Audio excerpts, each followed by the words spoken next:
Hello students, आज मैं आपको preparation of ledger and trial balance के कुछ जो हमारे वर्किंग नोट्स हैं वो दूंगी। इसमें कोई प्रैक्टिकल नहीं है, सिर्फ थ्योरेटिकल आपको आज मैं बताऊंगी। ठीक है, सबसे पहले है हमारा इंट्रोडक्शन। लेजर का होता क्या है? लेजर फ्रॉम मेमोरेंडम बुक्स, जो हम बुक्स तैयार करते हैं एकदम जैसे हम कहते हैं हम कैश बुक तैयार करते हैं। कोई भी एंट्री हुई, कोई भी हमारा लेना देना होता है, कोई भी ट्रांजैक्शन करते हैं तो हम एक मेमोरेंडम बुक तैयार करते हैं। तो मेमोरेंडम बुक एवरी ट्रांजैक्शन, कोई भी ट्रांजैक्शन हो मनी से रिलेटेड होगी तो हम उसको क्या करेंगे, मनी से रिलेटेड होगी तो हम उसको इन टर्म्स ऑफ मनी हम उसको रिकॉर्ड करेंगे इन द जनरल और सब्सिडरी बुक्स में। Journal is maintained only to facilitate the passing of entries in ledger. Journal की बनाया जाता है, उसके बाद क्या किया जाता है? लेजर बनाया जाता है। जनरल से ही हम एंट्री उठा के लेजर में लेके जाते हैं। Every entry made in the journal must be posting into ledger. जो भी एंट्री जनरल में कर दी गई है उसकी पोस्टिंग जो है लेजर में होनी जरूरी होती है। अब उसके बाद आएगा हमारा मीनिंग ऑफ लेजर। मीनिंग क्या है लेजर का?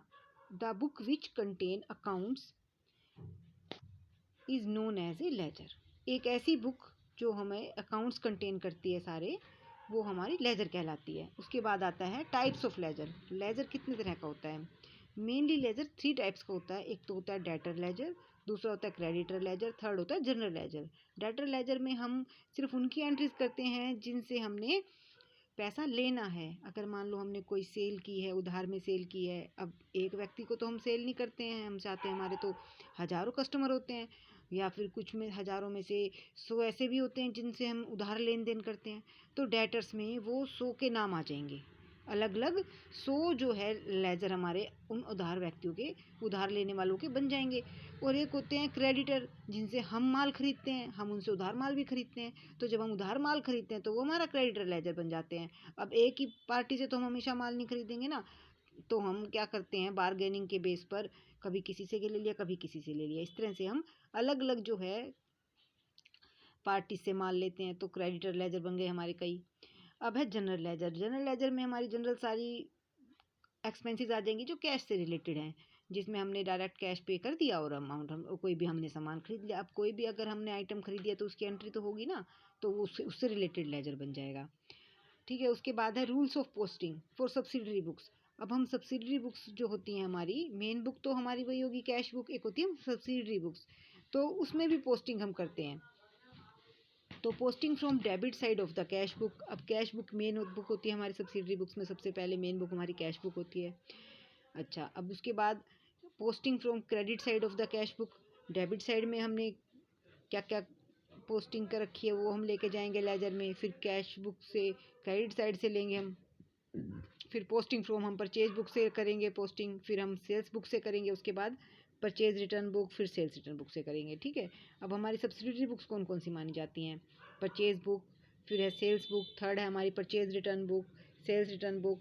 उसके बाद आती है हमारी bills receivable book and bills payable book. तो ये 6 हमारी क्या होती हैं?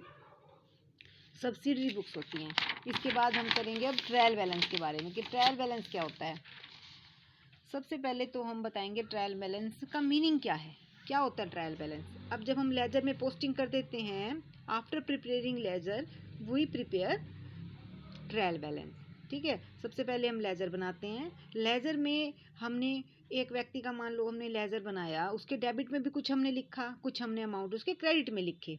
तो जो डेबिट और क्रेडिट अमाउंट का जो बीच में डिफरेंस आता है उसको हम बैलेंस कहते हैं, उसको हम ट्रायल बैलेंस में ले जाते हैं। तो जितने भी हमारे लेजर में जितने भी अकाउंट बने लेजर के, उतने ही हमने बैलेंस, जितना का भी बैलेंस बच गया, कुछ तो होते हैं कि भाई एक ही महीने में उनका अमाउंट पूरा क्लोज हो जाता है। मान लो 10,000 का किसी ने आपसे उधार माल लिया और 10,000 रुपये with in 1 month, with in 15 days आपको दे दिए, तो वो लेजर क्लोज हो गया।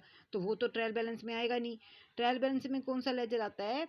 मान लो आपने उसको उधार दिया था या आपने किसी से उधार लिया था, आपने विद इन 1 मंथ उसको पे नहीं किया, तो वो बैलेंस बन गया, तो वो जो बैलेंस है वो हमारा ट्रायल बैलेंस में आएगा। अगर हम 1 मंथ का ट्रायल बैलेंस भी बनाते हैं, कई बार हम 1 ईयर का भी ट्रायल बैलेंस बनाते हैं, तो वो हमारी टर्म एंड कंडीशंस होती हैं। हम टाइम टू टाइम इसलिए बनाते हैं ताकि हम अपनी जो हमसे छोटी मोटी गलती हो जाती हैं उसको हम रेक्टिफाई कर सकें। तो ये मंथ में भी एक बार बनता है और ईयर में भी, एंडिंग ऑफ द ईयर भी बनता है ये वो। ठीक है, ऑब्जेक्टिव क्या है इसके? टू चेक द अर्थमेटिक, जो भी अर्थमेटिक हमारी एक्यूरेसी है उसको चेक करने के लिए बनता है। दूसरा है, अगर मान लो हमारी अर्थमेटिकली कोई प्रॉब्लम आ रही है, मान लो 78 रुपीज़ का कोई अमाउंट था और हमने 87 लिख दिया उसको, तो क्या होगा? डिफरेंस आ जाएगा। डेबिट में कुछ, क्रेडिट में कुछ, हो सकता है हमने उससे जनरल से लेजर में लिखा हो, तब हमें कोई हमसे गलती होगी, 1000 रुपये का अमाउंट हमने 100 रुपये लिख दिया हो, या 100 रुपये का अमाउंट हमने 1000 लिख दिया हो, तो क्या होगा? हमारा डेबिट और क्रेडिट बैलेंस मिलेगा ही नहीं, ट्रायल बैलेंस हमारा मिलेगा नहीं। तो हमें देखना होगा कि कितना डिफरेंस है, और इस तरह के हम फिर इस तरह से चेक करते हैं। तो ये अर्थमेटिक जो हमारी एक्यूरेसी है उससे, उसके लिए भी हमें ट्रायल बैलेंस की ज़रूरत पड़ती है। फिर दूसरा क्या है, जो आपके फाइनल अकाउंट्स तैयार होते हैं, जिसमें हम प्रॉफिट एंड लॉस अकाउंट कह सकते हैं, trading account, profit and loss account और बैलेंस शीट, जो भी मेन चीज़ें हैं आपकी जिससे आपको प्रॉफिट एंड लॉस का पता चलेगा, वो सब हमारा, उसका हमारे लिए बेस क्या है? Trial balance. उसको हम ट्रायल बैलेंस के बेस से बनाते हैं। तो सबसे पहले हम ट्रायल बैलेंस बनाते हैं, उसके बाद हम फाइनल अकाउंट्स बनाते हैं। टू डिटेक्शन ऑफ एरर, जो क्या हम एरर की डिटेक्शन कैसे करेंगे कि क्या हमने क्या गलती कर रखी है, तो वो सब एरर हम ट्रायल बैलेंस से पता लगा सकते हैं। फिर है मेथड, इसके क्या है?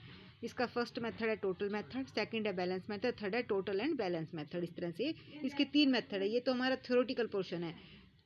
Thank you students. अब मैं कल आपको जो लेक्चर दूंगी उसमें आपको मैं इसकी प्रैक्टिकल प्रॉब्लम सोल्व करके दिखाऊंगी। Thank you.